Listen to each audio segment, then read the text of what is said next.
આપનો પરિચય આપજો। ચૌહાણ કિશન સારથી સેવા ગ્રુપ સભ્યશ્રી।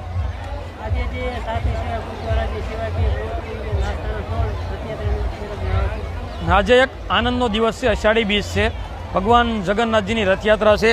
જેઓ અત્યારે ગરડામાં 33મી રથયાત્રા નીકળી છે, જેઓ ગુજરાતની ત્રીજા ક્રમાંકની આ રથયાત્રા છે અને અલગ અલગ ફ્લોટ શો, ડીજે, બેન્ડ અને સીધી બાદશાહ જેવા અલગ અલગ ફ્લોટો તૈયાર કરવામાં છે। એમાં હજારો ભક્તો આજુબાજુના ગામમાંથી જે આ રથયાત્રા જોવા આવે છે, જેમાં નાસ્તા માટે સારથી સેવા ગ્રુપ ગઢપુર દ્વારા સરસ મજાના સેવ ખમણીની વ્યવસ્થા કરવામાં આવી હતી। તેમાં હજારોની સંખ્યાઓએ આ સેવ ખમણનો પ્રસાદ લીધો છે અને આનંદ લીધો છે। અમે સારથી સેવા ગ્રુપને બસ અમે ભગવાનના ચરણોમાં આ જ પ્રાર્થના કરીએ છીએ કે આવા નવા અવિરત કાર્યો અમારા ગ્રુપ તરફથી કરતા રહીએ, એવી સૌને અમે અપીલ કરી છે, અમને સાથ સહકાર આપતા રહે। જય જગન્નાથ। ચૌહાણ કિશન સારથી સેવા ગ્રુપ સભ્યશ્રી।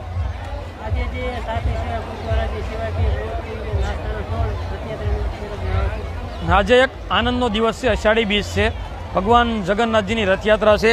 જેઓ અત્યારે ગરડામાં 33મી રથયાત્રા નીકળી છે, જેઓ ગુજરાતની ત્રીજા ક્રમાંકની આ રથયાત્રા છે અને અલગ અલગ ફ્લોટ શો, ડીજે, બેન્ડ અને સીધી બાદશાહ જેવા અલગ અલગ ફ્લોટો તૈયાર કરવામાં છે। એમાં હજારો ભક્તો આજુબાજુના ગામમાંથી જે આ રથયાત્રા જોવા આવે છે, જેમાં નાસ્તા માટે સારથી સેવા ગ્રુપ ગઢપુર દ્વારા સરસ મજાના સેવ ખમણીની વ્યવસ્થા કરવામાં આવી હતી। તેમાં હજારોની સંખ્યાઓએ આ સેવ ખમણનો પ્રસાદ લીધો છે અને આનંદ લીધો છે। અમે સારથી સેવા ગ્રુપને બસ અમે ભગવાનના ચરણોમાં આ જ પ્રાર્થના કરીએ છીએ કે આવા નવા અવિરત કાર્યો અમારા ગ્રુપ તરફથી કરતા રહીએ, એવી સૌને અમે અપીલ કરી છે, અમને સાથ સહકાર આપતા રહે। જય જગન્નાથ।